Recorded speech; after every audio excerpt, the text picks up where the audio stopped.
Bugun 3-aprel 2025-yil. Mana bizni kelganimizga bir hafta bo'ldi.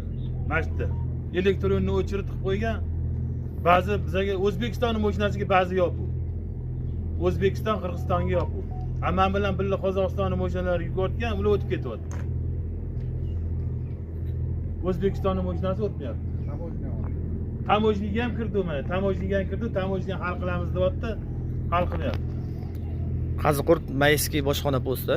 Qaziqurt Mayskiy bojxona postida turibmiz mana, Mayskiy. Qozog'iston tarafida. Qozog'iston tarafida. Necha kundan beri turibsizlar? 4 kundan beri turibmiz. 4 kun, 5 kun, 6 kun Qaraganmiz. Qardimiz yo'q mashinadan. Mana bu mashinalar sizlarga hammasi. Mashinaning ishtiroflari yo'q. Keyin blokka tushib qo'ygan Masharib qo'ygan. unga u kargochi naqasi bizga kargo deydi, nima deydi, undan emas u masalan. Faqat O'zbekistonning mashinasi bilan Qirg'izistonning mashinasi hozir blokda turibdi. Shu narsani hal qilib beradigan odam kerak-a? Hal qilib, biz hal qilish kerak. Bir haftadan vaqt yotibmiz hozir. Ana Kimga gapirishni ham bilmayman. Mana tamojniga bordi oxir.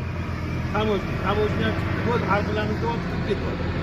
yuklarni suro'ga tugadi o'ja. Suro'ga ham tugadi, ana dapushani.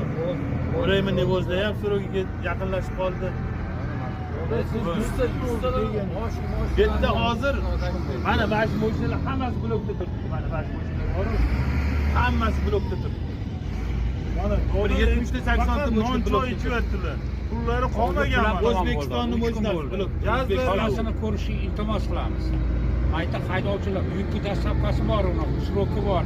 Yadan yuk egasi telefon qo'yadi, qachon o'tib olib kelasiz. Ertaga bizga ishtirokida nima qilsa-chi? Bu taraflarni Kimga обращение qilishni ham bilmayapman.